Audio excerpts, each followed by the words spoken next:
I feel like y'all dissed me last time though. I'm gonna be straight. Oh shit. Let's get right to it. I say, man, how they gonna play me like that? We had a whole conversation, and then when I looked at the clip, when people started hitting me, it was about Katt Williams. I'm like, I wasn't talking about that dude. They asked me. We had a whole other conversation. Then he come on and throw me in something that I ain't got nothing even to do with, because whatever his comment was, they laughing and giggling with this without no type of pushback. And I'm like, well, that's journalism. I was gonna wear y'all sweatshirt that day too. I ain't even unrolled. Who you static with though? Yeah. Us or I was tight with y'all.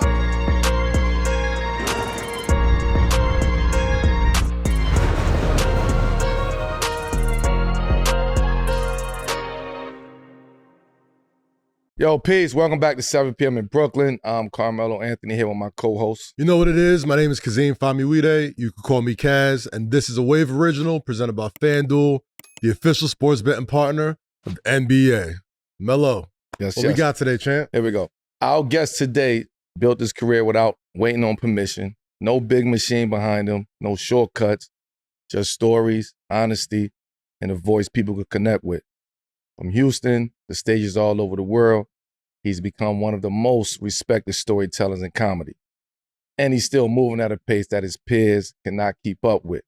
Ali Siddiq, welcome back to The Hook. Yeah. Yes. What's good? Good. Yes. Welcome back, bro. It's been a long time since you was here last time. Feels like a lot has taken place since the last time you were here. You've been super busy. The In the Shadows tour is getting ready to roll, right into the Custom Fit tour. And, lots of fans of the show, especially we did the 7 p.m.ers when we talk about some of the favorite guests. You were at the top of the list for a lot of people. So I love when we get these second episodes back with the returning guests. So how's life been lately? How's everything been going on? Man, it's been good, man. I'm glad I'm a favorite. I feel like y'all dissed me last time though. I'm gonna be straight. I'll shoot straight. All right, let's get right to it. I text you. We had the DM conversation on IG. Yeah. I felt like I say, man, how they gonna play me like that? Because we had a whole conversation, and then when I looked at the clip, when people started hitting me, it was about Katt Williams. I'm like, what was we had a whole hour some conversation, but the clickbait was about Katt. Like, our conversation wasn't about that. Of course not. And then it was like, yo, you talking about Katt? I'm like, I wasn't talking about that dude. They asked me. We had a whole other conversation. And if I remember correctly, I think I was like, that was crazy. Then he come on and throw me in something that I ain't got nothing even to do with, because whatever his comment was. And I'm like, they laughing and giggling with this without no type of pushback. And I'm like, well, that's journalism. Journalism is gonna push back. Like, yo, where you come from that with that? Like, right. I don't have to run my movie credits and I don't have to run my sitcom credits. Right. It's not like I ain't been in either one. I was like, yo, man, this is crazy, because it's no way with me that I would be kicking it with a guest and then somebody come on my show and diss my guest without me doing no pushback. I'm like, yo, I don't think that wash. Right, you know what I'm saying? With me, because I was tight a little bit. I said, man, I ain't even unfolded y'all. Be honest, I was gonna wear y'all sweatshirt that day too. I ain't even unrolled it. I folded it back up and put it back in the thing. I say, man, I'm being honest, bro, because I text you. I was like, yo, we was going back and forth. What's happening? Because I'm like, yo, money is wild. And then I'm like, then he underlined this y'all show at the same time. It's like, you say you trying to play somebody like they ain't nothing. Right. Y'all don't bring no nothing people on your show. Of course not. No. So I'm like, in that space, I'm like, yo, he in the same space you in. Okay. That's how I felt on the thing. I was like, yo, man. And I just sat back. I was like, I found out I was coming here at 3:30 this morning. And I was like, oh, I'm coming. They have me back. First thing I'm gonna say is how I feel, because I ain't the type of person that can hold that type of energy. Of course. And be fun, because I take right away. Yeah, you hit me in the IG comments. I responded back. You said, yo, how come no real pushback? You know what I mean? When it came to what Katt was talking about. And in this setting, I like to let people, especially the guests, say what they gotta say, get it off their chest, right? As far as the first thing you said when we first started, it was like, when you felt like the whole conversation was about Katt, that was just the first clip that came out. That was the conversation that we had at the very end of the show. You know what I'm saying? We had a whole conversation. That was the last thing that we talked about. It did well online. Algorithm's going to do what the algorithm's going to do. And so what happens is this. Mm-hmm. Oh, he trying to get clout off old boy name. I'm like, man, I'm moving in my own space. It's a fact. I don't even, in interviews, I real live don't even think about money unless somebody bring him up and ask me my true feelings. Mm-hmm. That's not the bulk of my conversation about nothing. Mm-hmm. Most of my conversation is about what I got going on. Right. You know what I'm saying? And when somebody dish you about your views, you like, what? Man, I'm the third most streamed comic in the world. Mm-hmm. Not just the United States, in the world. You know what I'm saying? So I'm the first independent comic to ever even be nominated for a major award, NAACP Image Award. I built my bones on my own. Like he's in the introduction, no machine. I don't have nobody behind me pushing me and trying to put me on the forefront. It's me. You know what I'm saying? So, and this is one thing about black people always talking about that we got to get our own, but then when somebody get their own, they still want you white stamp. Mm-hmm. You know what I'm saying? Why you not on a Netflix? Why you not? Because that's not where I'm at. Mm-hmm. You know what I'm saying? I'm on my own thing, but I'm getting more views than people that's on that joint. So then I start producing other people's stuff that's getting more views than other people that's on that on the same joint. Right. So I'm like, yo, my space is my space.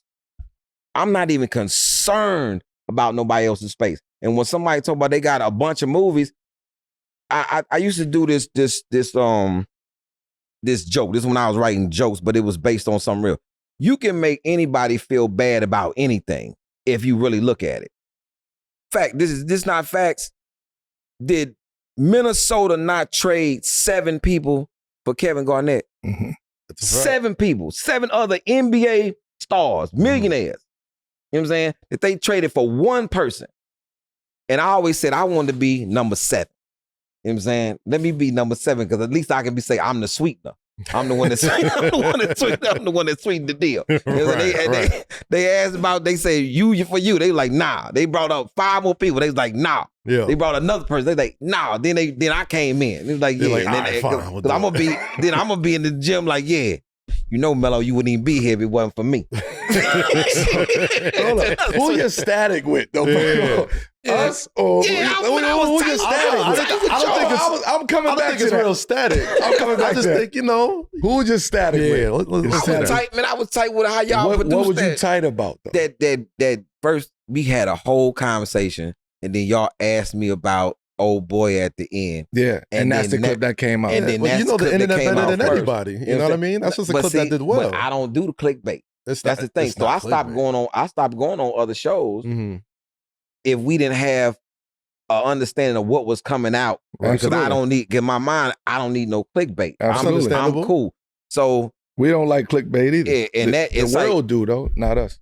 Uh-huh. The world like clickbait. Yeah, we don't like clickbait. I get away. So I'm trying to see who you're static with. Yeah, I was tight with y'all, man. I was like, what do we do?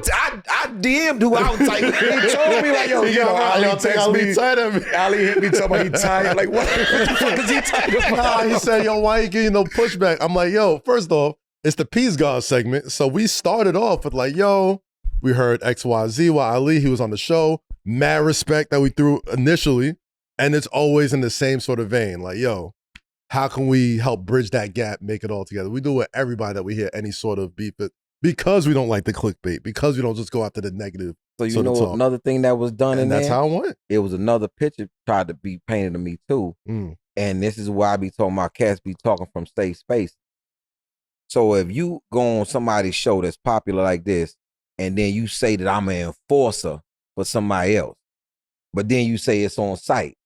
So when you run into me, then it's gonna be like I'm the one that was being aggressive because I'm already the enforcer for somebody else. And I'm an enforcer for me. I ain't somebody that ain't on nobody payroll enforcing. I was like, this boy painting a mean little narrative of me real quick, you know what I'm saying, without it being underlined said. And I'm like, this is crazy. And it wasn't just me, it was the phone calls that I was getting. Yeah. I was in chill mode. And then the next thing I know, hey man, I ain't did nothing. What you talking about? Man, go on 7 p.m. in Brooklyn. I said, man, what they done did. I said, what they done did. You already had your guard up. You already had. Who on You there? get that type of phone call, anything I see, I'm already going to feel some type of way. So I understand. I completely understand where you come from. Right, I'm talking about, I couldn't, matter of fact, I probably misspelled 2 words. I was so tight. I'm like, you know something? This is why Roland Martin is a... Yo, you call me Roland Martin. I was like, this is why Roland Martin's a real journalist. So y'all just up there talking. You know what I'm saying? Investigative report, I'm hot. You know what I'm saying? He said that's going, y'all. Remember that. I was like, yo, don't disrespect to Roland Martin. No, Roland my man. Yo, I'm great gentleman. That's why people Roland Martin. That's why people don't go. That's why people don't go on Roland, because Roland got the facts. Roland go, oh, you said what? Go to my laptop. And he finna get in. You know what I'm saying? I'm like, yo, I was tight. Listen, man, let me just clear the air right now. The air's clear. Whoever sit on that couch, they free to say whatever they want to say. Yeah. I never take it to nowhere where we gonna double down on what a nigga got to say. I done had Stephen A. Smith sit there and talk about my man, Bron. I done had a lot of people on that couch. I just like to show respect. If somebody want to sit there and talk, they can talk. If not, receive your flowers, nigga. That's that nigga that man Stephen A. Smith talked about Jasmine Crockett, and I'd have been the first person to be like, "What you say?"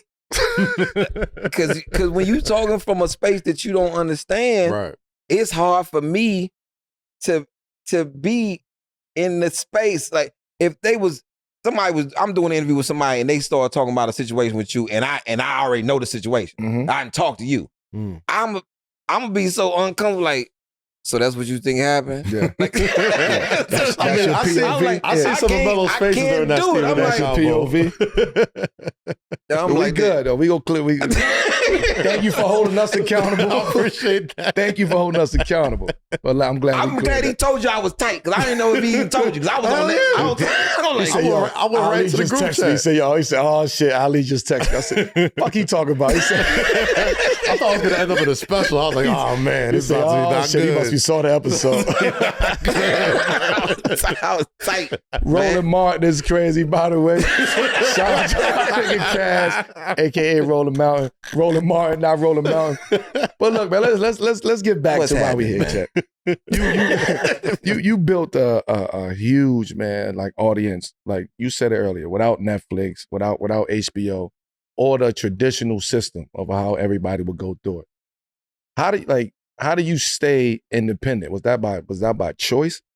Yeah, definitely by choice. The first thing when I had the first 2 specials on Comedy Central, while I went independent, I posted a video clip of the promotion of me on Comedy Central to promote the special. Because Comedy Central, they were running these specials kind of weird at 11:59 at night, Eastern Standard Time. So it would be, 8 o'clock, 9 o'clock LA time.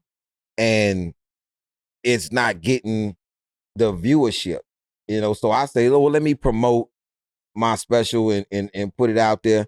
And then they flag me for copyright infringement of my own likeness and face.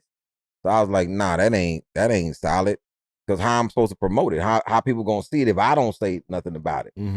And I was like, man, when we reached out to them, they said, well, we own it. So they own your NIL, basically. Your name, image, and likeness. For what they did on their page. Wow. So the fact that somebody telling me that they owned something that was mine, that my material, it did something to me. That word, we own it. Yeah. Just bothered me. That's different. So I said, well, you own that, your likeness of what you did, what you shot, but you don't own the word. The material is mine. So I was like, from that point on, I was like, yo, I'm gonna have to just do my own thing. And it's companies that tried to buy specials from me. We good, and I'm almost offended now when people say, well, I saw you on Netflix. I was like, no, you didn't. You didn't see me on Netflix. Netflix told me my stuff wasn't good enough to be on their network. Now, I'm just be honest. And I was like, they turned down a couple of my specials. I was like, I'm cool. I told my manager to stop shopping my stuff to Netflix. because I see right now what's happening. They'll see some of my stuff, and it's like they gathering they comics together. I'm like, yo, all right, we need one of you niggas to cry. we need one of y'all to cry. We need somebody to tell a prison story. Somebody got to go to jail. Something got to happen because this prison nigga is killing us. So, no. And then I switched. Yeah. After we did the domino effect, then I started going to other parts of my life because this is a progression of where I come from all the way through to how my career is now. So I keep doing things like my two sons is nominated. It's crazy to me. NAACP award, right? Yeah, that's major. That's major. That's not even for me though. That's like a road for independents that think that they having a hard time doing their thing and they want to give up, because it's always a time that in your career that you just want to stop pursuing something that you really want to do, and then you get a little nugget that another log in the fire to push you on. So for independents that think they couldn't be nominated, and it's a whole nother boost, because I had stopped submitting. I was gonna stop submitting to the Emmys. I was gonna stop submitting to the Grammys. I was gonna stop submitting. I'm like, man, I'm tired of giving that submission bread up, and for them they not even looking. You know what I'm saying? They just seeing the names that's already on there and just voting for those names. Give you a example. Say your first year in the league was crazy. You was going crazy. So what happened if you don't go to the All-Star games because they not looking at your game? Because you playing, you out there playing. We're in Denver at the moment. You know what I'm saying? You doing your thing, but they not even looking at your game. They just picking the same people that they always were picked. That's on TV. Yeah. Yeah. And he was like, yo, and people saying, Carmelo is going nuts. Who that? But you supposed to be the people that's supposed to know who out there doing stuff. And they just overlooking you only because you in Denver.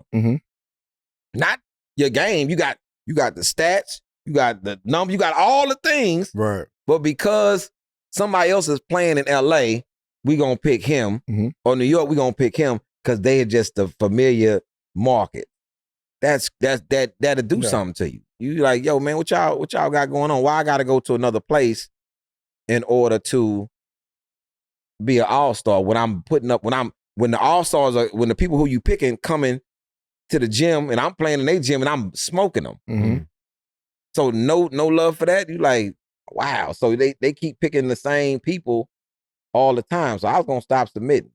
Then I got this nomination. Then I said, you know something? Let me keep plugging at it.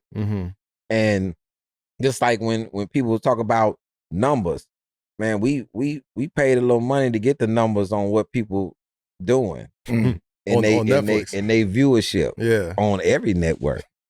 we know every network. I just be sitting back letting people talk. I'm like, oh, that's what you got? Not according to this. Not according to this data. Right here you got this number. You say your special was trending. Nah, it wasn't. But we too classy to say that to people and let somebody try to stunt. And then we're like, nah.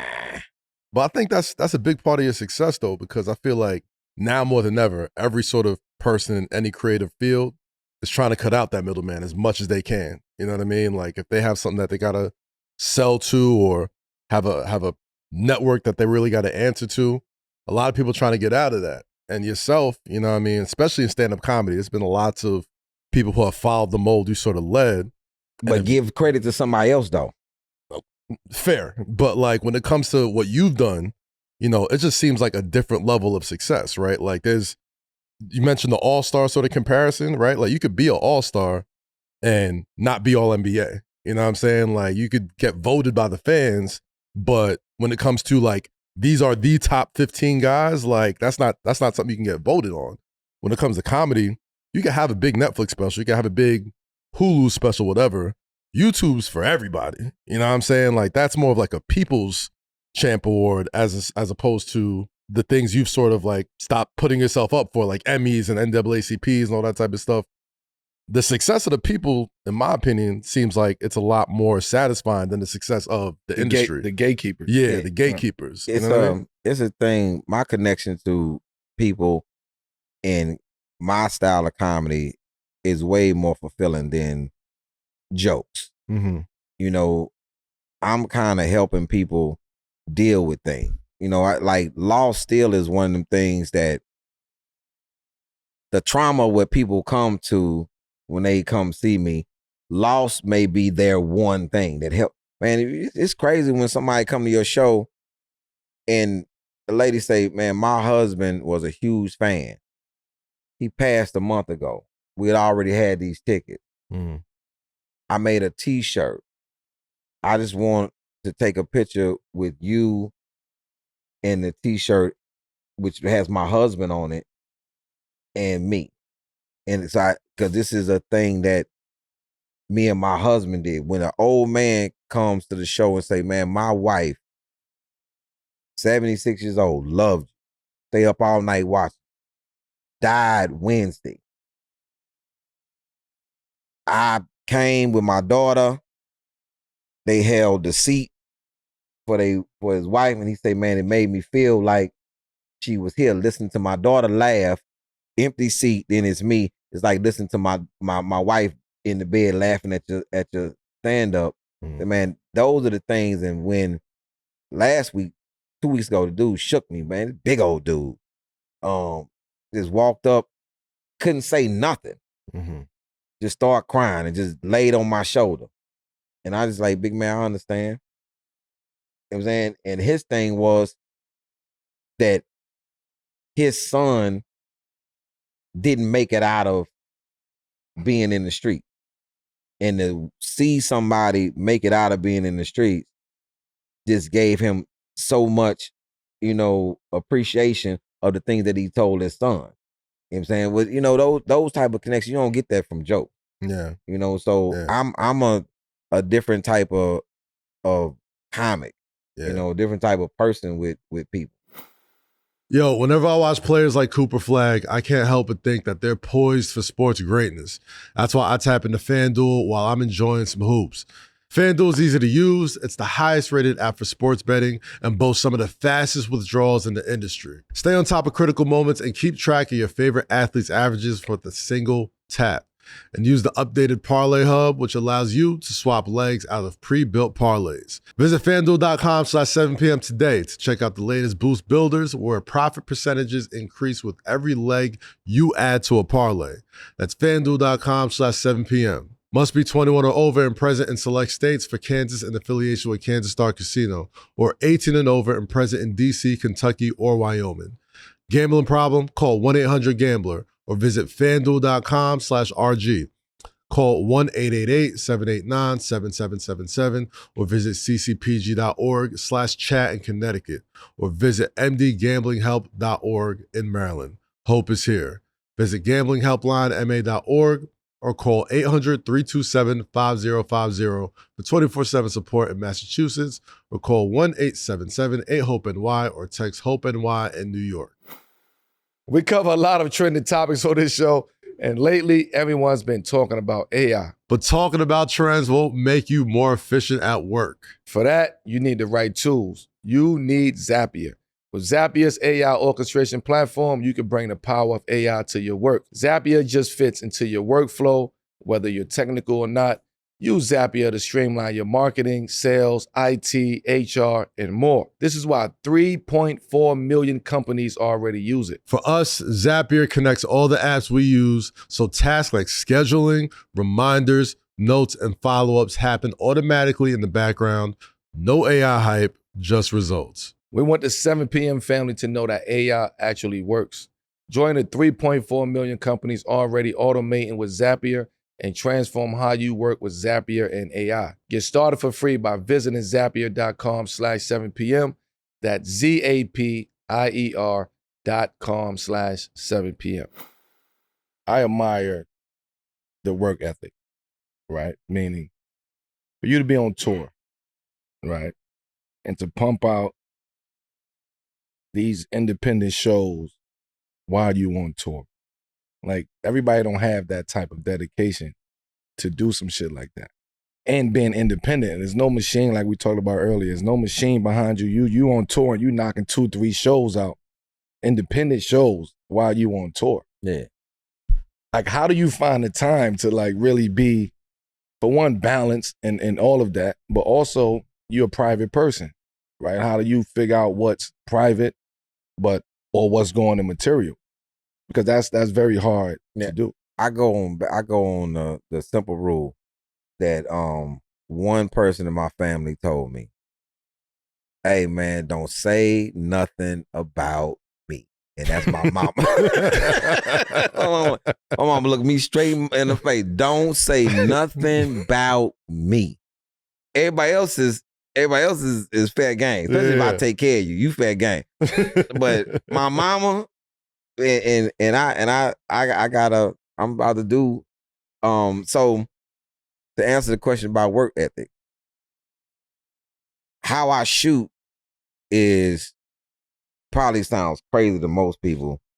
I shoot the specials on till we pick the city that we going to shoot in. Like, okay, by this time I'm gonna be on the road about 6 months. We're going to shoot here, and I shoot 2 specials.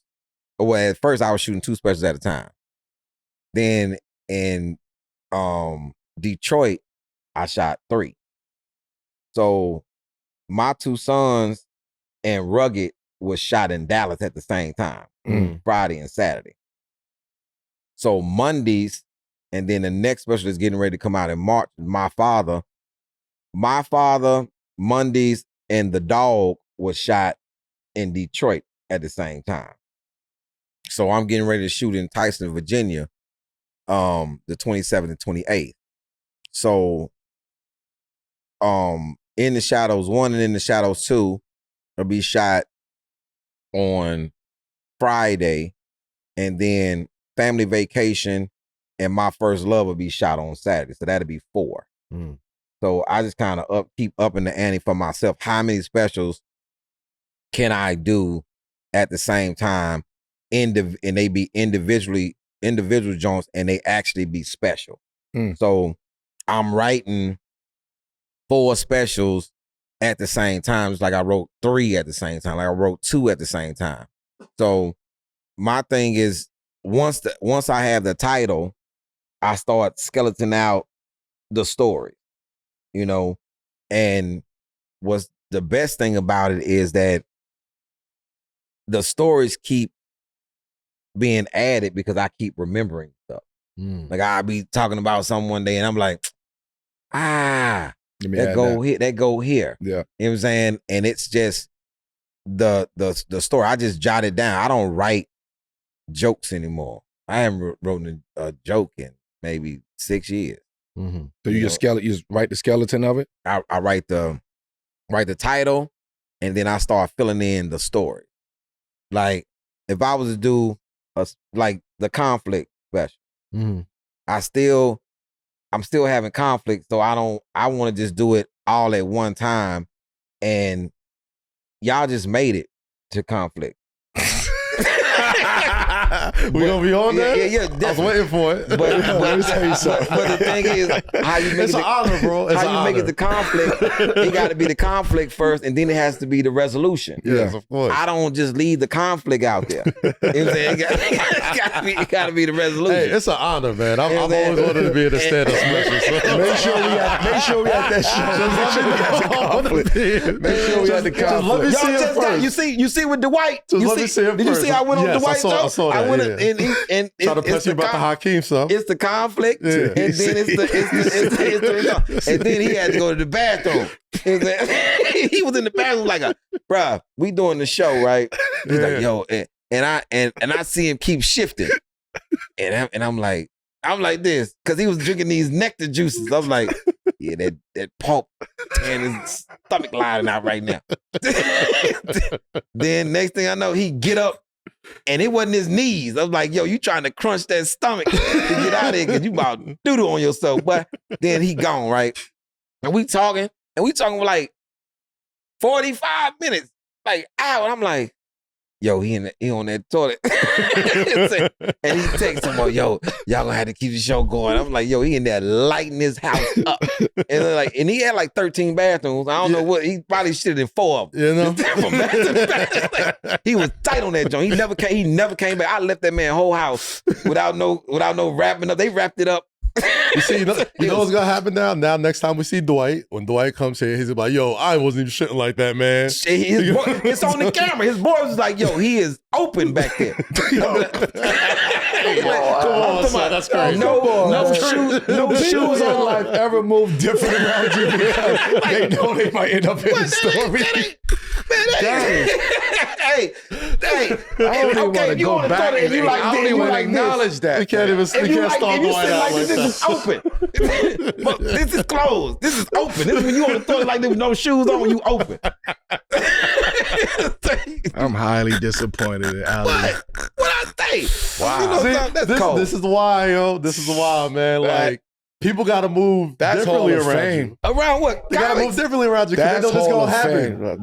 That's up there on the wall. He said it's Hall of Fame. They know this is going to happen. Like, you have a conversation. And you don't end up in a story because you're not telling jokes. You are recalling life. That's the thing. I can only go on what I fuck me up right there. Oh, it's one of them things. When a story is different from a joke. Right. And what's better is the story. And I tell stories because that's how I've learned every single thing in life based upon a story. If I get in trouble, my mama, come in, let me tell you a story. You know, my grandma, let me tell you a story. It's how, even when you play basketball, you got a coach is going to tell you a story about why you should be doing something. You know something? It's crazy. Now I'm thinking about how open that is. That's crazy. Yeah. I thought about not me. When I thought about you know what, Kev? I've been thinking about Durant. How open that shit is. Kevin Durant was just on the thing with Hakeem Olajuwon. Yeah. And he was doing his spin. He was teaching him how to do a spin. And Hakeem was like, no, you too tight. You got to open that thing up. And the spin was better. The spin was better when he opened it up. You know something? Okay, the word open is off limit on 7 p.m. Come on, man. The word and the actions that go with it, though. The actions is crazy. We can't even partner left on that one, man. We just... You know, that's crazy. He Hall of Fame. Don't worry about it. You know, you just think about it. I say whatever, and young boys be talking about pause. I'm like, yo, you know what's crazy? I said, let me tell you what's the crazy thing. That's not even a pause, though, John. Because it was a time. My era, I'm 52. In my era, you had to be able, like, you got to describe your boy. Yeah, that's a fact. You know what I'm saying? Yeah. You couldn't bring no dude over no girl house like, Kim, I'm coming over there with my partner. Yeah. What you look like. Yeah, My homegirl over here, you don't be bringing no bus up. You like, and you got to describe, man, my man fly. You talking about light skin, but he got ace eye. You got to describe this boy. And she be like, nah. But then you got to come over and you be like, yo, you right. But now it's some type of crazy thing where dudes can't. Man, the dude told me he liked my shoes and said pause. I said, well, hey, brother, let me explain something to you. Compliment the shoes. I don't think that I was judging your sexuality based upon you liking some shoes. They made these shoes for everybody. My go-to is just like, oh, women like him. You know what I'm saying? Like, that's, I'll start. Women like him. Yeah. But they know what that means. Yeah, women like him. But how old are you, though? I'm 30, about to be 39. So you, okay. See, that's a different era. Yeah. You're not 40 yet. Nah, you know what I'm saying? See, you can still hold your urine for like 2 weeks. You know what I'm saying? When you 40, wait till you get 40. Wait you get 40. Yo, that's real shit you just said. That's if you had to pee right now, you think that you got to pee. I'm out. I'm going right now. Right in the middle of the thing. That's why Dwight, you know what I'm saying? He can't hold it over 40. That is a true fact. Yeah, 39, you all day. You just sitting there. You been at the pee for a month. You just sitting there. Yeah, I'm good. Glass half empty at 39. You know? So I hit them crunches, man. Got to keep the kegels up. I want to make sure I keep my, you know what I'm saying? That's the older I get. Interesting you said that, man. That just made me know think how about crazy that shit. is. You telling me that you're doing crunches? Yeah, man. See, If I was a young boy, I'd be like, pause. But I'm like, yo, he exercising. Like, I don't, you know what I'm saying? They don't got nothing to do with me. I don't even think like that. You know what I'm saying? My mind don't even, somebody call it Kegels, though. What does crunches? Now, like, oh, you doing Kegels? I was like, Kegels is for women. That's like, you know what I mean? I heard that part. I left that alone. I was like, nah, I ain't even going there. He said, I'm trying to keep it king. I'm like, what? But I was like, we gonna go to the crunches and leave the rest of Like, I'm like, nah, I saw that on HBO's We gonna get our abs back. You know what I'm saying? The core strength. We gonna get our abs back. Like, I got a partner so crazy that he won't even say, I said, man, what's wrong with your leg? He said, man, my thigh hurt. I said, your thigh hurt? He said, man, my leg. I said, your thigh. He said, my leg. I said, what do you call this part? He said, the upper part of my leg. I said, you wow. My grandfather used to sit like this. Yeah. You know what I'm saying? And this is one of the most violent, but it's the most uncomfortable position. I don't even know why people sit like this. That's a powerful position. That's a powerful stance right there. But it's so uncomfortable. You know what I'm saying? Especially when your what's this right here? The upper part of your leg? Your IT band. Your IT band. When your IT band tight, like I'm dying right now. You know what I'm saying? Like, I had to unloosen that joke, but that IT band is crazy. Yeah, when it got a massage and then people roll that IT band, you like, say, bro. Hey man, what you got going on, black? What electricity is rolling? Because it's a bad joint right here. Yeah, he played ball. That's a fact. Did you play ball? The thermal, not to his level, but Roller Martin, you know. Yeah. I was D2. Oh, you killed me with that. Oh, shit. Oh, I'm glad we're on a good page. I'm glad we're on a good foot now. All right, Ali, listen, man. Did you feel how tight I was when I came in here? I ain't speak to the producer. He came over there trying to be friendly. I'm like, yeah, whatever, man. You the one that did it. So I went to go give him a dab. Like, guest came in and I hit him with the straw. I cut him off a little bit. It was good. So I was like, he kind of tight at me. Still tight. But we good, though. It's all love. This is the Peace God couch right here, son. That's what it's all about. The thing. People gotta get things cleared out. You know what I'm saying? I ain't wearing no watches in case y'all gonna get tight about what I said. I say, man, if I had to tussle with them, it's just gonna be all type of microphone. That's why you wore the crown. That's why you wore the crown. It's gonna be. I ain't wear no jewelry. I got a sweatsuit. I'm in there like, whatever they want. Yeah. You got your shit tied up. It's all coming to me now. I'm like, yo, he really sized me up. This shit tied up. Nigga put the hat on. I'm like, whatever they in there talking about. Whatever they talking about, Drake. He really sized me up. I was like, yo, am I good? I'm not good. And I'm ridiculous, man. I'm just telling you how ridiculous I am. I'm telling you, I'm like, yo, you know something? I ain't wearing nothing up there. Just because I'm going to say what I'm going to say. And if they get tight, go whatever. You know what I'm saying? Like, yeah, these boys don't want no problems out there. I get bit in the face. Yo, hey, but just in case it's not all clear, Ali, it's all love, brother. It's all love, bro. You know that. That nigga know that. I ain't trying to... Everything with that nigga. Cameras might go off. He might change his mind. It's always a hood nigga that go, nigga, man. Yeah, he good, man. This nigga know what it is. Hey, Melo, so Chase Freedom is all about smart spending and cashback rewards.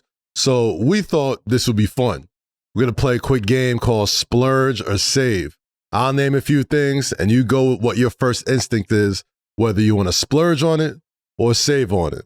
Now, you've always been known for wearing some dope hats, nice glasses, so good eyewear and headwear. Are we splurging or are we saving? I'm splurging. Okay. All right. Splurging on the hat. All right. Technology. All right. Do you always need the latest iPhone, crazy headphones, any of that sort? On technology, are you splurging or are you saving? I'm splurging on technology. Yeah, you seem like you say you want to get one of them robots. I am. I'm working on that ASAP. Might cost a pretty penny. Fragrances and self-care. Are you splurging on the one-of-one fragrance or are you good with a calm $200 cologne? I like what I like.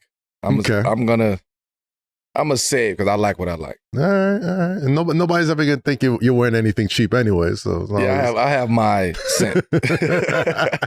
Gatekeep the scents, man. Got to. 7 p.m. in Brooklyn is a partner with Chase Freedom. Freedom Card members unlock next level experience perks expanded from exclusive merch items to talent meet and greets and more.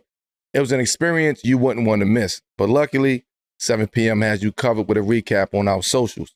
To learn more about Chase Freedom events, visit cashbackmoments.chase.com. Fandom fueled by freedom. Cards issued by JP Morgan Chase Bank, NA member FDIC, subject to credit approval, offers subject to change, terms do apply. Let's take a little special segment here. Let's change the script a little bit. We you know, of course, you know, we got this segment, this show called 7 p.m.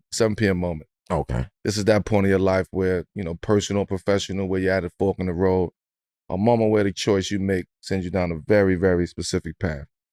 But your 7 p.m. moment, we know you've built your career independently, which means you make decisions, you carrying all the fucking risk. In the last year, what's the decision you made when you weren't completely sure at the time, but looking back at it, it turned out to be the right move for you? Wow. Good question. I wasn't sure if I was gonna really start putting out other people's comedy. You know, I had success with Marcus, and then I said, you know, I'm gonna just stay just with Marcus, just with my own people. And the reason why is because I was getting other people's specials, and now I'm having to I'm not a gatekeeper, because that's not, it's my platform, you know.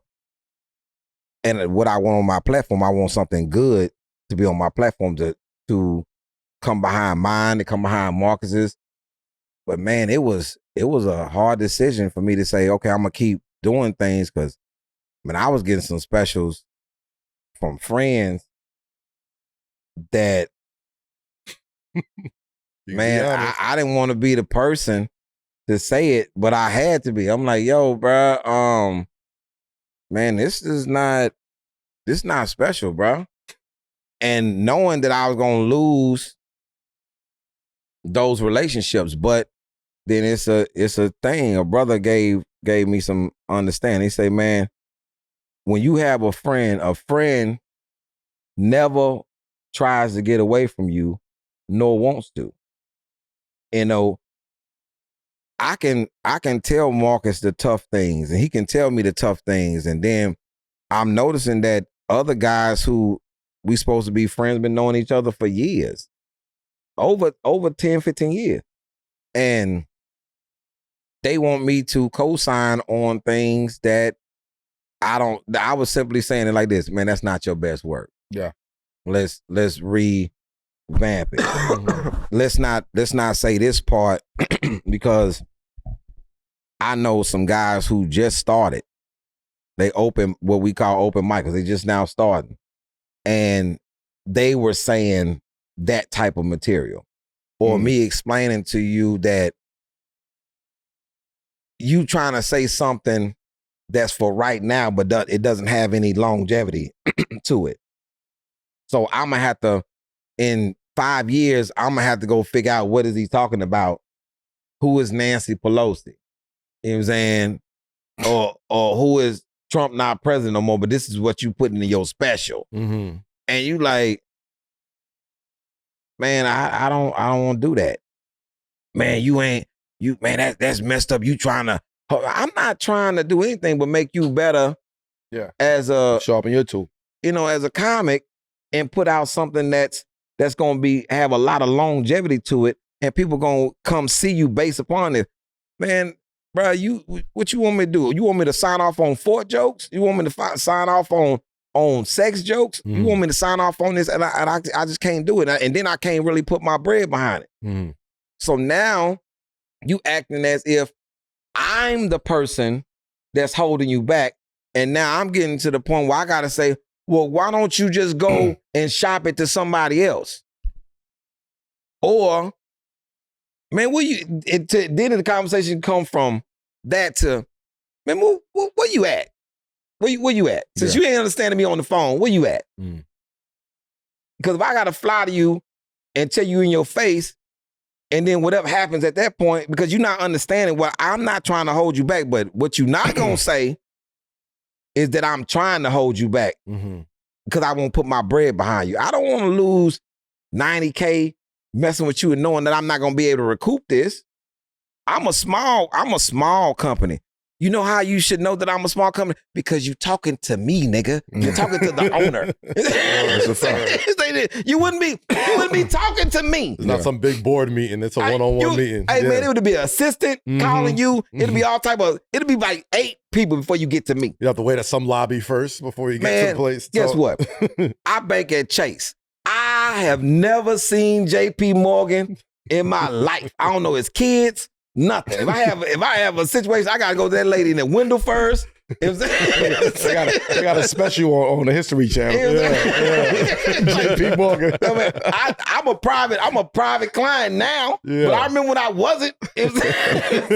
Like, man, that's crazy. But people think that you holding them back because you don't agree at this time. If I'm on the court and I'm shooting free throws underhanded, and you trying to tell me, hey man, if you go up on you flick your wrist and go up on your toes, you'll hit more. But what if y'all shoot 90% from underhand? You know what I'm saying? But then if that's what's getting what if I Rick Barry? What if I Rick Barry?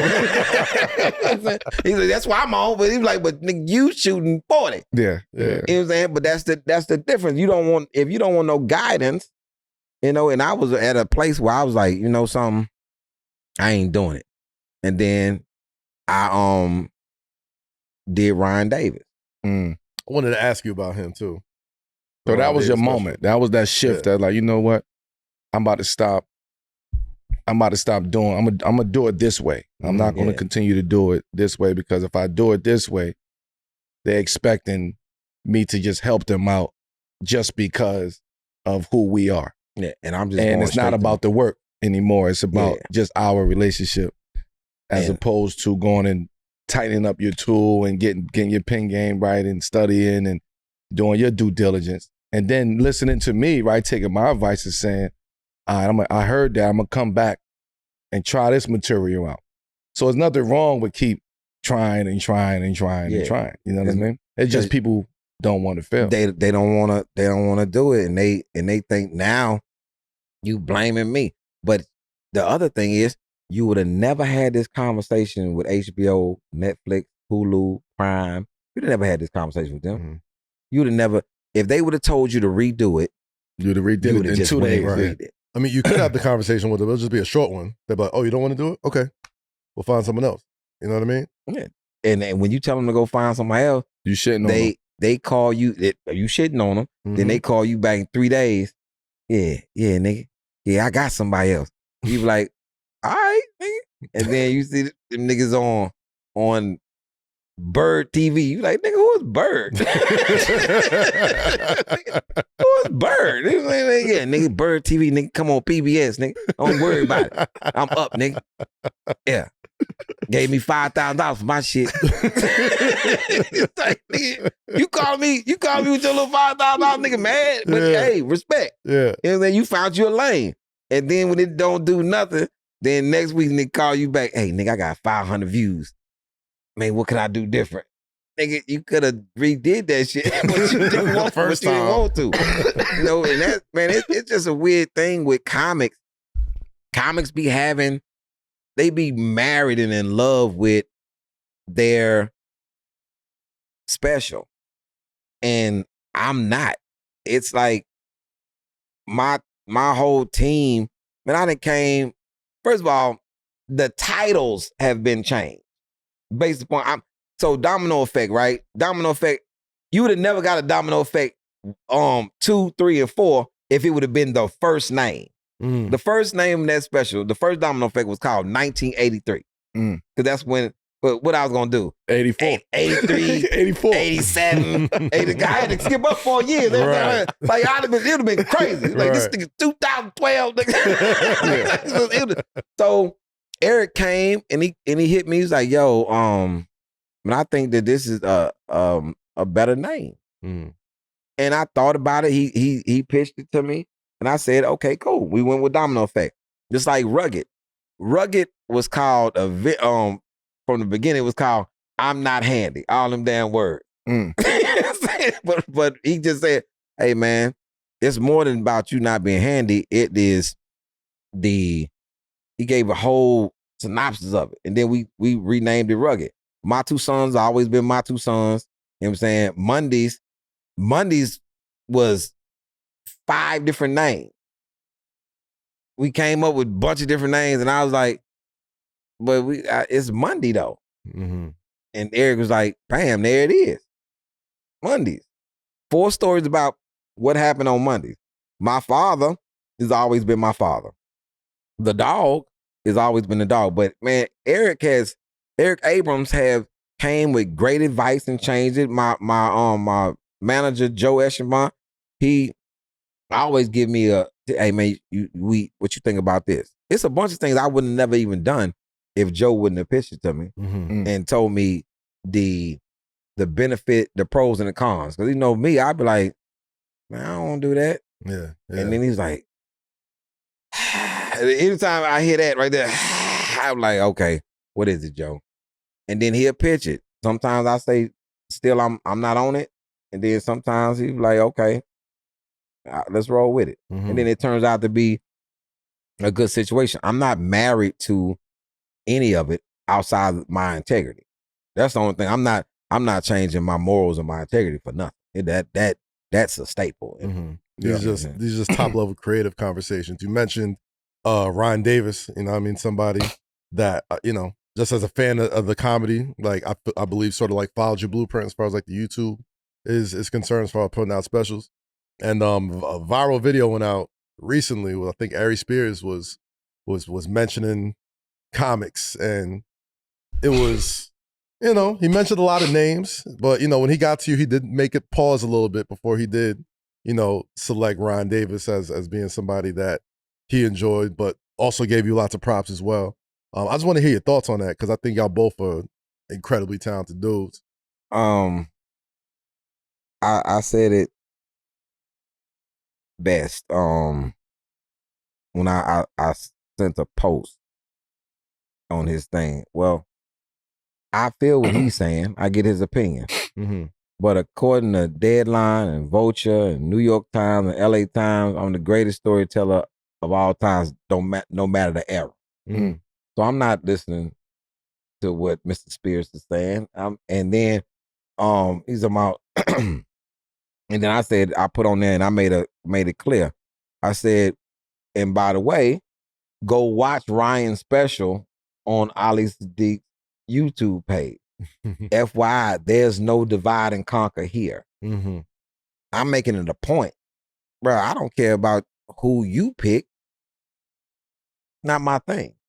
Whatever, however you feel about Ryan, that's your taste. You know what I'm saying? There's some people that I know for facts that they would prefer oysters from the bayou versus oysters from upstate. Right. Some people want theirs char grilled, some people want theirs raw. But it's some people who want chicken nuggets from McDonald's. And that's their taste over Chick-fil-A. I have no problem with it. And to try to pit me up against, like I called Ryan and said, hey man, you're on the label. You're my artist. I'm not gonna be pit up against my artist. We working on a second special. Yeah. You ain't got time to be thinking, because that's not gonna happen. Yeah. If that's the case, I'm never on most people's list. Because they see me as, it's weird that they always mention the people before. And I always go to basketball because we on the show, we have a Hall of Famer here. Okay? So if there is a time you play for a team that they only gonna mention Patrick Ewing and Spreewell and act like you never came there. Mm-hmm. What? How that work? Because it's only in comedy that when you ask somebody, my influence was Richard Pryor. You wasn't around Richard. You never saw him. Mm-hmm. If I'm 52, you know what I'm saying, and he was lightweight my influence. You know what I'm saying? Right. How is he your influence at 30 and at 40? Right. I get it. Right. But my daddy really had the albums. They didn't have record players when you was coming up. My daddy actually had the album. And I listened to him. I was more influenced by his movies than his stand-up. I wasn't there when he was doing stand-up. Mm-hmm. I saw Live from Sunset Strip. That was my favorite. The greatest. And then I saw Bill Cosby himself. That was my favorite. You know what I'm saying? And then after that, I saw Dick Gregory. Mm. I saw the other people, but I didn't see them to be my influences. And Dick Gregory became my influence when I got his phone number and me and him talk. Mm-hmm. But some people will say that somebody is their influence, but you was in the gym with Carmelo. You in the gym working out with him every day. He giving you pointers. He teaching you, but then you get in an interview and your influence somebody else is Willis Reed. Yeah. A lot of that be performative though. They do that in rap too. They be like, "Oh, my favorite Biggie, Tupac," and that. I'm like, yeah. And that's what I love Biggie and Pac, but Bruh. how are you really influenced by them if you only X amount of years old? I get it completely. My thing is now when it comes to that, you can't expect me. I know everybody you hating on Biggie or Pac. You can't expect them to be my favorite rappers when I'm old ass rap. Mm-hmm. I was before hip hop was even combined yet. Mm-hmm. You know what I'm saying? So you don't realize. I said, man, Biggie not even the best from New York. Mm-hmm. NBA home stretch is here, and DoorDash has a way to keep fans in their bag the whole way through. Whether you're watching for the highlights or your favorite player, DoorDash makes it even more fun to be a fan this season. As somebody who always added new moves to his game, we all know players have their bags. But with DoorDash, fans have one too. NBA stress is real, and if you need some emotional therapy, just hit up DoorDash. They'll bring you anything from fries to a face mask. The real double OT is me fighting sleep and snacking because I'm reliving all the highlights. It's not just about what happens on the court. If your favorite player hits a tunnel with some fresh sneakers, no worries. You can shop fits and kicks right on DoorDash. Order on DoorDash and stay in your bag. Get snacks, drinks, and gear delivered, whatever gets you through the season. Show up in your bag every time. DoorDash has what you need to win the watch party. DoorDash in your bag all season long.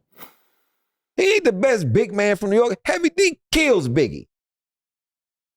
God, chill with Yeah, I was about to say. We love Heavy Watch D. this. You know Watch Heavy D. this. Tell me a song. Tell me who got the better catalog from writing. That's not a good comparison. Yes, it Biggie is. got the better catalog. Because the thing is this. I'm not trying to sell dope. Okay. Yeah, well, you like what you like. I'm what you already like. a street. Yeah. I'm already a street dude. I'm not finna listen to no other dude tell me his street stories. When before rap, I would listen to somebody who had a bunch of positive stories and wrote Candy Rain. Mm-hmm. I agree. but the thing is, he wrote Candy Rain. I agree with what you're saying. Both can be great. Yeah, you get what I'm saying. Both can be great. Why can't they both be loved the same? That's the thing. They both are great. Yeah. But when somebody asks me who influence is a different word. I'm gonna say Heavy D, and then somebody goes, "Oh, you hating on Biggie?" How am I hating on Biggie when Biggie life? I'm locked up when this nigga start doing this. Yeah. Okay. I'm already in the street. You inspired by what Heavy D is doing. You watching him. You listening to him. What he's saying to you. This big fly nigga dancing and dressing and acting and doing all this shit. I'm in the street. I'm in the street since '87. Yeah. Ain't no nigga in the '90s influencing me. Mm-hmm. Got you. Understood. Because I'm already gone in '91. I don't come home in '97. Yeah. I never see either one of them in concert. Your point is well taken. People trying to make me, like I was on Vlad, and I said about something being locked up, and I said what I didn't do in '90. Then another person came on there and said, man, that would have happened. That would have never happened. And then I start I had to research the person. Oh, you went to jail in 2014. How you gonna speak on what would have happened in the 90s when they didn't even have canned goods when you was in there? It's two different things. I can't speak on what was happening in the 60s in prison. Yeah. Oh, that would have never happened in the 60s. How you know, nigga, you wasn't there yet? Yeah. And this it's about era. Basketball. The same thing. Man, I remember sports is worse. Me and Moses Malone, tight. Moses is the coach, the center coach for Philadelphia 76ers. Yeah. Coming home back to Houston, mad as hell. Now, this is somebody who I've been seeing in a Rolls Royce. He had a brown Rolls Royce with a gold top. I've been seeing him. I'm like, okay, so since high school. Moses, yeah. Yeah, since high school. Moses is like this. You know what he complained about? That y'all got so many goddamn pair of shoes. Mm-hmm. He said these niggas changing shoes in halftime. You know what I'm saying? And how they traveling and all this and still don't want to practice. And because it's not his era. Mm-hmm. Moses said he played in one pair of shoes half the season. But most people don't even know what shoes Moses started. Air Force One. Mm-hmm. Before that, what was a popular shoe before they played basketball? I would love to see this nigga feet. I love to see this nigga feet just to see how was Kareem playing in shell-toe Adidas. They was playing in the baby shoes, you know, the nigga had shell toes. I'm like, hey man, what type of feet he got? Shell toes. That's why we can't shit on them old eras, man. Yeah, man. Like, they can't shit on. Now, if you transcend it to each era, then that made you even greater. You get what I'm saying? So now watch this. Draw. Now, if I make this strong argument, people, and then they try to disrespect him.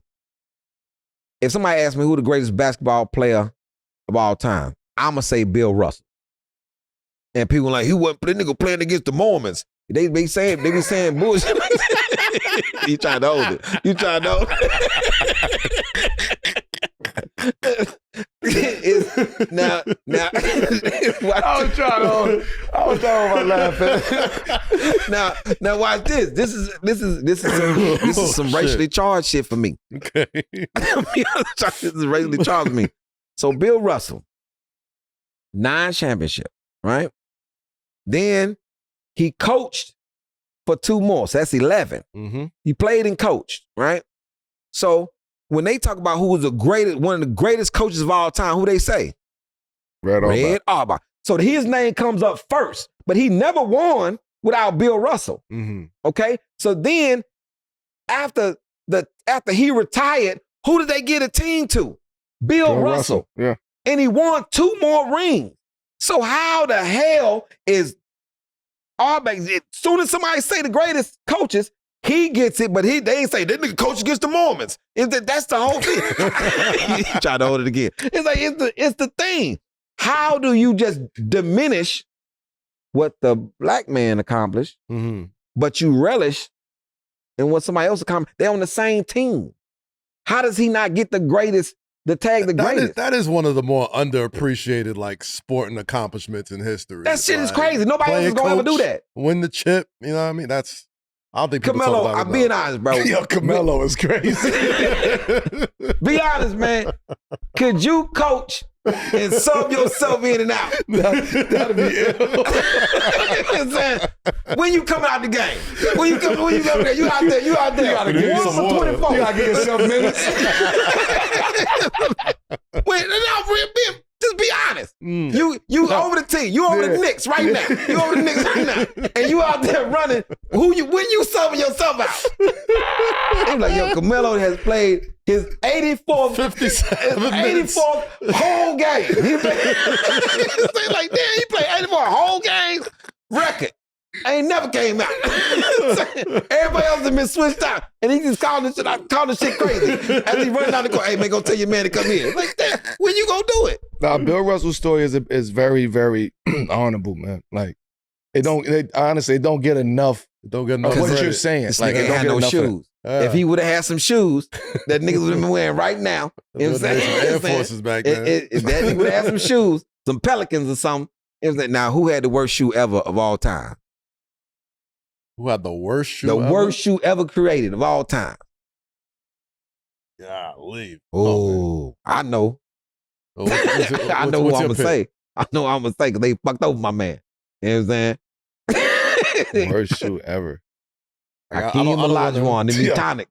You wanted to say them Etonics was crazy. The Burger Kings. Then nobody... Well, them Etonics was crazy. Etonics is back. The low-cut Etonics. But the low-cut Etonics is back. But them high Jones that he had, shit, he had double socks. Yeah. I'm talking about, boy, you was like, say, man, that's cool. Didn't nobody win but the Rockets. You could tell there was rough. He had like 8 pairs of socks on with him. He was like quadruple socking them joints. That's how you know there was just He was light on his feet, though, so he needed something. Then, you know what I mean? Then once Ewing left Adidas, then his shoe became, it was right up there, them I mean, the Ewings is, you know what I mean? The ones with the 33, the strap 33 on the back. The big ass toe. So you taking those? You taking the Ewings or the Dream Etonics? I'm gonna have to go with the Metonic. That 33 on the back won't let your jean come down. Yeah, like you want. Unless you have some super baggy joints. He's like, you gotta keep unhooking your joint. Don't shit on my man Pete. But I have. You had to wear some skinny jeans just to get the back of the shoes. Because the Etonic kind of looked like, but the Converse weapons was hard though. Yeah, of course. The weapons was classic. Yeah, and everybody who had weapons was a weapon. Yeah, Magic and Bird made them. Made them hot. Magic Bird, Isaiah. Don't make no time. Isaiah still legendary right now. The PEs are still legendary right now. The ones that he was when he was. You could have wore those with the sweats today. Man, I would look like a Herman Monster. Yo, Lee got some bullshit on his feet. You could have worn with them pants though. They would your pants wide enough. I got some big ass pants on today. Yeah. And then I might go. Man, I don't know. You came for combat though. That's why. Like, you have to. Know what I mean, they got a Q hat on, man. He's ready to go time today, man. Listen, man. Thinking about this nigga fit. You about to roll into a custom fit tour. You know what I mean? Like the custom. I'm gonna be crazy on the custom fit tour. Watch my outfit. But this is your first arena show. Is this your first? Yeah, you coming to the town, man. Yeah. So you gotta be careful how you approach me on this show if you go to. Man, Baltimore love me, bro. B-More love me. What you looking forward to, man, and performing at that scale? Oh man, I'm still trying to figure out how to make it still intimate.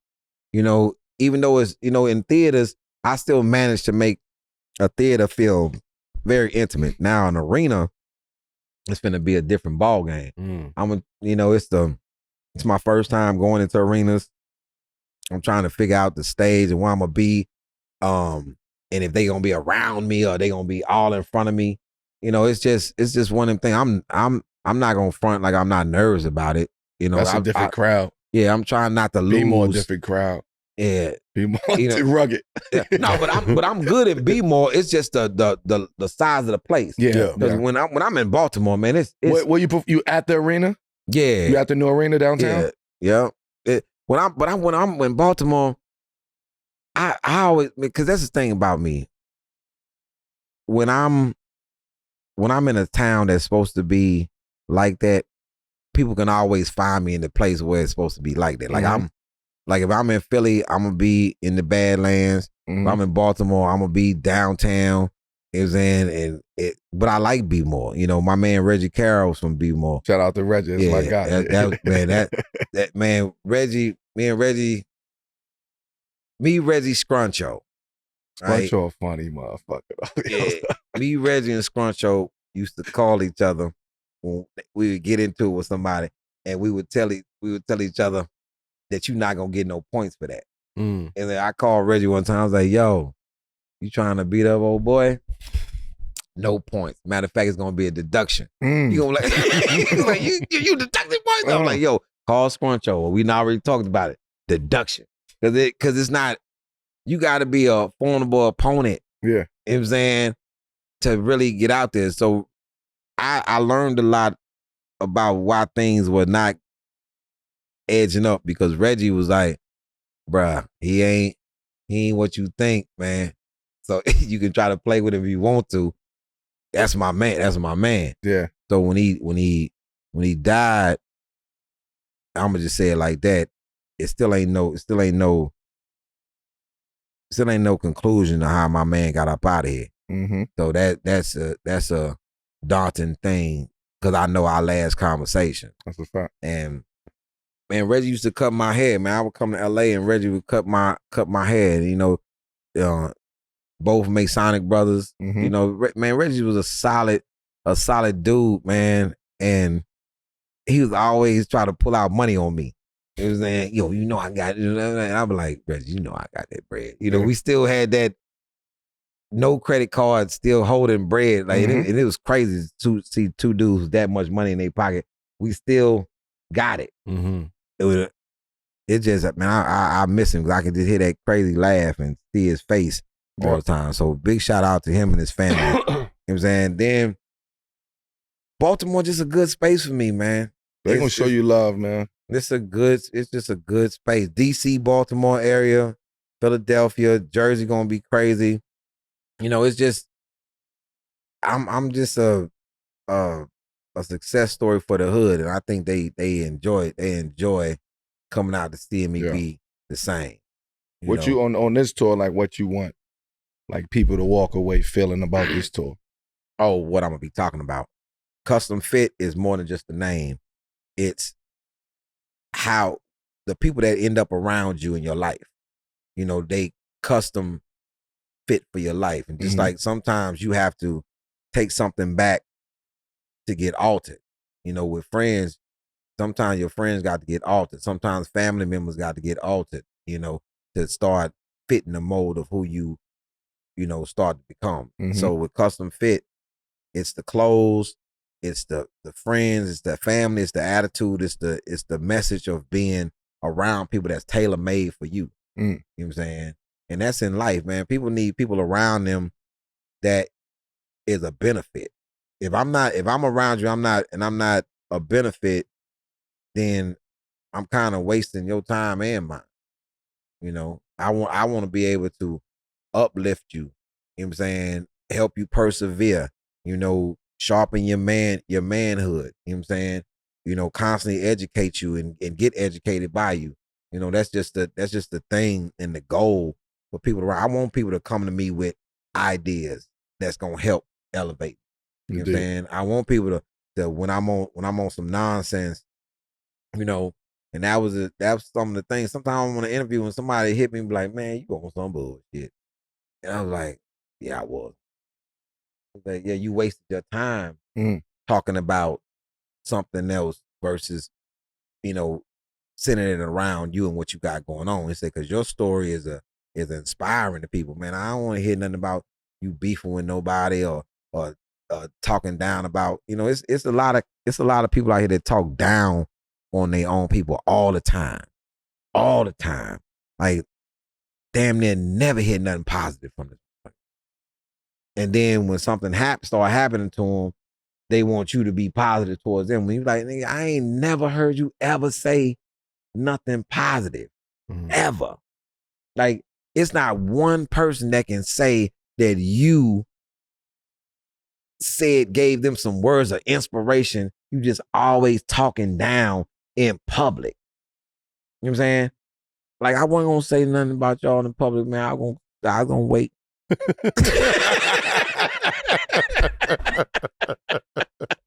Okay.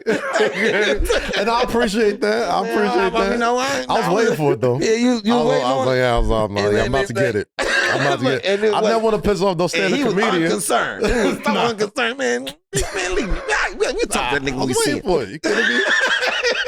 You never want to be on the bad side of a comedian. That's how my man is, though. My man, this nigga, just like my people. Man, we talk that. It's always this hand gesture. They ain't never know. It's that, man, we need to talk. Man, we'll see that nigga when we see him. It's real.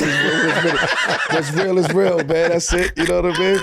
But what's understood don't need to get spoken on, man. We understand. But that explains it. You from Baltimore. Man, Baltimore niggas. Man, I see Joe when I see it. Nah, B-Boy gonna hold you down, man. B-Boy, they ready for you. You know what I mean? They ready for it. That's a crowd that's very supportive. It's black and white with them, and ain't no gray area. Either you funny or you not. If you funny, they gonna ride it down with you. If you not, tell you get your dumb ass out of here. Yeah. in your face. These niggas have waited in That's the lingo. They in the meet and greet. Yeah. They waited in the meet and greet to say that. Niggas Hey, dumbass, man, get you out of here. Yo, Lee, one last question I want to ask you before we get to fuck with it or fuck out of here. A lot of all the stand-up greats, a lot of them, especially the ones that are gifted in storytelling, usually evolve their art through film, evolve their art through like movies, anything like that. I know you're killing with the stand-up, and obviously the arena tours are next step. Has it ever crossed your mind to start taking the acting and the movies and like the production more seriously in that sense, or stand-up is the canvas you want to stay on? Man, I'm the thing with me. So I did a sitcom. Big shout out to Kevin Iso, Flatbush Misdemeanor. Mm-hmm. You know, I played his father on there. With movies, I don't really audition for movies, so I'm not seeking a movie, and I've always been in this vein. I don't label great stand up because you was in somebody's movie or on somebody's sitcom. That's a different muscle. That's something that somebody wrote. That's something that you came and put your voice on. But stand up is a whole different lane. One side, in my opinion, when I get to that point, that I solidify myself in stand up as one of the greatest comics, then I move on to other things. But I don't want to be known as a comedic actor over what I actually do. Mm-hmm. You know what I'm saying? It's kind of like I used to get mad about people who would label George Foreman, the nigga who make the grills. I'm like, nigga, do you know what type of great boxer was? It's like, I ain't never known this nigga to be no boxer. I bought one of these nigga grills. And that's you know how he got the grills? like no backstory. Right. You know what I'm saying?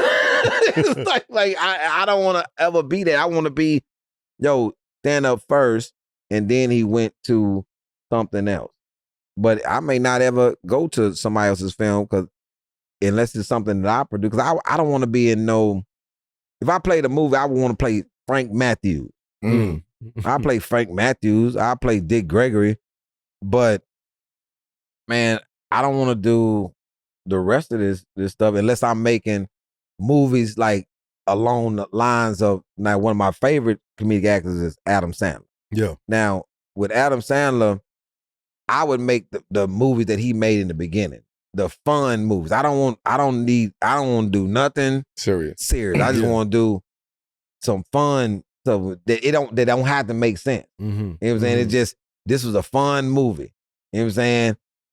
Because those are the movies that I watch all the time. When I'm, I watch documentaries when I'm trying to learn something. But man, a fun movie, man. First 50 dates he did and all this, Happy Gilmore. This is all funny stuff to me. You know what I'm saying? I don't want to have to make no serious movie, to be, and I don't want to have to make a hood movie either. Mm-hmm. I think it's enough. Okay, everybody from the hood, we get it. You know what I'm saying? Everybody sold drugs. We get it, man. Damn. That's all the movies we want to write. Hey, man, what about the family that ran a pawn shop? Because I know a black family that ran a pawn shop. Yeah. And I think it was pawning stuff in the neighborhood from people that we knew. Like, nigga, I can't buy this, nigga. This is Miss Gwen's TV, nigga. What you got going on? And then I know Miss Gwen's TV. Though. That's everyday life. It's like, that shit happens every day. They come in with a watch that say Melo. You niggas like, what? That nigga down the street. Nigga down the street. Like, nigga, what is wrong with you? And like, man, nigga, I got this from the South Side. He's got his name on it, so I know him. It's Mr. Tony Fridge. You know how crazy if a nigga to steal your car and bring it to niggas who fence, like that we know. You're like, this nigga in here. Like, yo, Melo, this nigga got your car. Like, you know exactly what it comes. Hey, man, yo, Frankie, you seen my car? Yeah, this nigga over here got it. But that's a thing about our community. Our community is so funny, and it's so much stuff. Like, man, my father, this new special, My Father's about to come out. I can give people the first line because the first line of it tickles me. It's just like, I've never heard this. Ever since this man said this, this shit has always been funny to me my whole life. What's the line? My daddy, man, I just randomly looked at me and said, "You know I know karate, right?" He's like, "Nigga, what? Nigga, what are we talking about?" And so ever since I've ever heard it, it's like anytime somebody say they know karate, I just fall out fucking laughing. They think it's because of them. Like, no, nigga, my daddy. What was next though? Huh? What was the next line after? Oh, you gotta see the special. You gotta see the special. That's a hell of a premise. But the fact that out of nowhere, just imagine you ride in the car and somebody just lick, because, you know, we didn't never ride in the front. Right. Like, you had to lick in the back. Look in the mirror. And niggas get your attention, like, you like, what's up? Because we wasn't doing nothing in the car back then, was just riding, listening to this nigga music. Niggas just want to tell me that he know karate. But in my mind, who's going to say that he don't? Yeah. He's 6'3", and he wear boots, and he tall and long, and like, who gonna say this nigga don't know karate? So who gonna question it? Well, who taught him? And I mean, there's a million other questions that come after that. Shoes. I never seen him watch a karate movie. This nigga don't even eat noodles or nothing. But this nigga just tell you, nothing. No fried rice in the house. This nigga, wow. You know I know karate. Man. Yo. Yeah. So, and if I made something about just dads. Man, dads are funny as hell. Especially black dads, boy. Oh, please. Black dad is the craziest. That got to be the craziest father of all time. A nigga who come in and out your life and act like he ain't been gone. Nigga, I ain't seen you since I was 4. Nigga, what make you just pick it up? This is like we just stopped talking yesterday. He just pick up. My dad just pick up from where we left off at. I ain't seen this nigga in 4 years. So you still playing basketball? Nigga 16. Like, that's where you at with that? Nigga asked you about an old girl, so how's Tammy? Nigga, I don't, man, that was this dude here was wild. But he wasn't the worst. He wasn't the best. He just wasn't ideal. Mm-hmm. You know what I'm saying? And that's the whole premise of the special, is to get people out of hating their mother or their father about what they wanted them to be and what they wasn't and what they were not. Hey, man, just understand that sometimes they just not ideal. You know what I'm saying? Mm-hmm. Well, let me get out of here. I see they typing stuff on the screen. I get y'all the behind get the fuck out of here. Let's get the fuck out of here. So that's what the fuck we gonna do, baby. Y'all need to get the fuck out of here.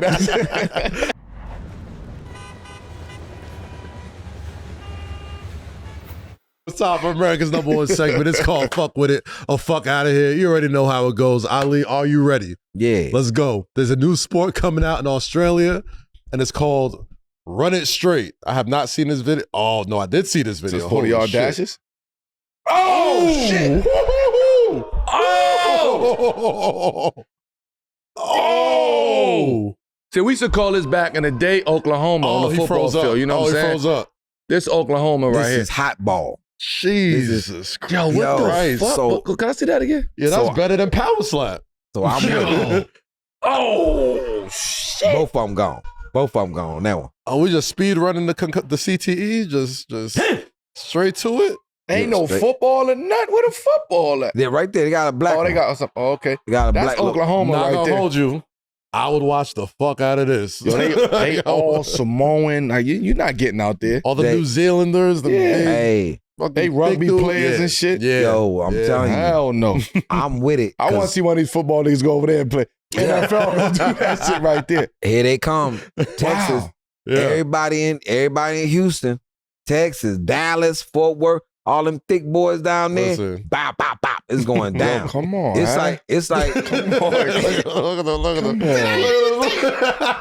I was trying to let you go, man. Man, Hey, fuck with it or fuck out of here. I'm messing with it. Certified crash out competitions. I'm definitely fucking with it. Yeah, I'm fucking with that. I ain't fucking with that. I'm fucking with that. They got Dabo Swinney up there in a few months. Like, yo. Hey, Wow. I'm going to see that shit in Australia, man. it's crazy. And boy, you know, that's money right there. Because now, when you look in the audience And you see Melo out there because he just said it. I'm going. Because we got that type of money now. When you say something, it's happening. Now, it's not like back in the day. Yo, one of these days I'm gonna go to Disney World. Nigga never make it to Disney World till he's 54. I'm going. Fuck that. That's just crazy. Yo. That is certified crash out. That they freezing up that, but I'm talking. It's a lot of. It ain't gonna last long. No.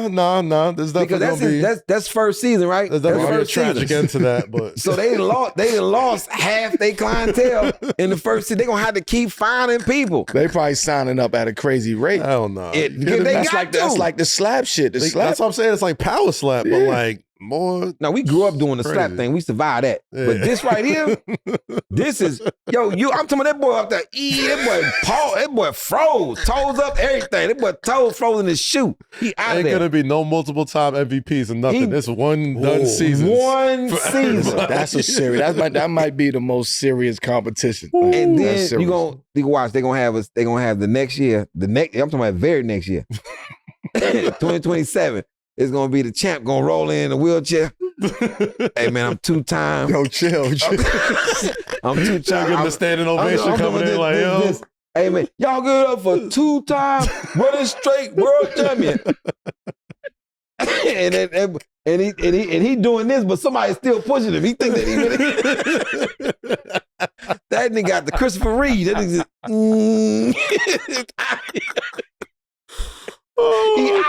You can't survive. This, you can't do this no bunch of times. You kidding me? Now, how do you even practice this? You can't.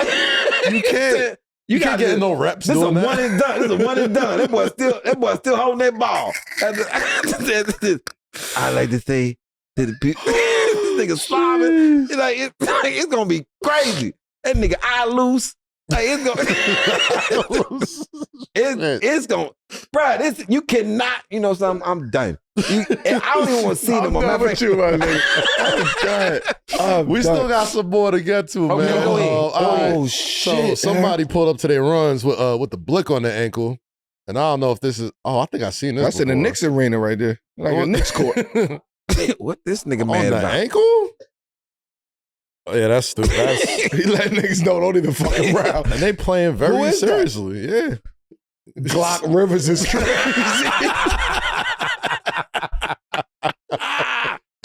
What is his problem? Hey, boy, the Glock Rivers. He wasn't doing no sudden movements either. He's just like he tired of getting fouled. He's tired of getting fouled. He's like, okay. They probably whip his ass in there. They have to. Yeah. Y'all try that Detroit shit on me if y'all want to. Ain't nobody. Yo, shout out to Glock Rivers. Fuck out of here. Yeah, I gotta give it the fuck out of here. Fuck out of here. Yo, man, I hope he blow his whole heel off. When people talk about Ali Siddiq years from now, what do you hope they understand about you that might miss if they only see comedy? Perseverance.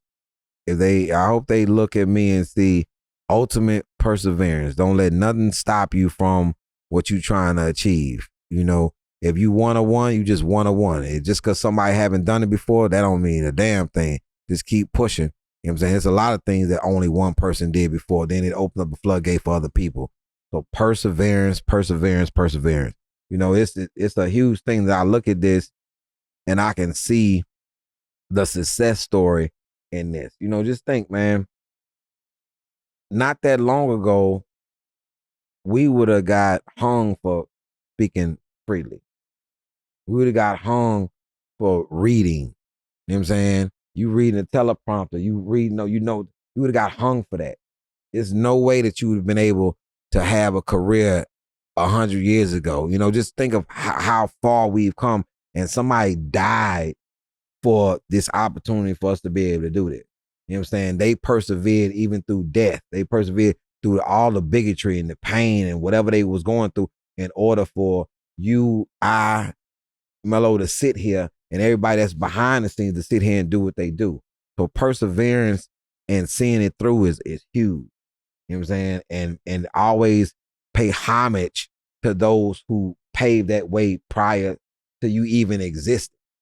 You know, and that's a huge thing that it always sits in my brain that it was a time that I wouldn't have been able to do any of what I'm doing. You know what I'm saying? And to accomplish that goal, in a comp. And man, you know, when I tell my son he don't want to read a book, man, it was times where we couldn't read, bro. Mm-hmm. You got to take advantage of what somebody died for you had the privilege to do. Where you couldn't read.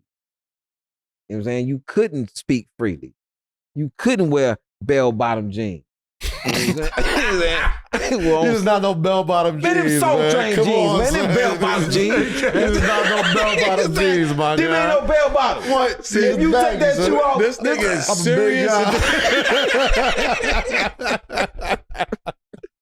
Yo, man. With that being said, man, I'll leave no, that. for real, why Soul Train? It's my You know what? Fair play. You know you owed you. You know you owed you. That's why he texted you. I know. That's why he texted you I knew earlier. it was coming. That's why he I was texted like, you as soon as I earlier, saw man. the schedule, I'm like, I know I'm about to get fried up. But it's all right. It's all right. No, man, shout out to that, though, man. Shout out. The moral of the story today is when in doubt, persevere, man. Ali, we appreciate you coming back, my brother. No doubt, man. Thank you, man. And when in doubt, wear wide legs. Hey, yo, Cat. Take us home, Cat. I guess I got to, man. This is 7 p.m. in Brooklyn. A Wave Original presented by FanDuel. You know what to do. Subscribe to the YouTube, the podcast channels, likes, rates, reviews, comments. You gotta keep it together, For my man. pants, for Ali. You gotta keep it together. My name is Kaz, and we'll catch y'all next time on the Hood, shit. people. Peace. Peace.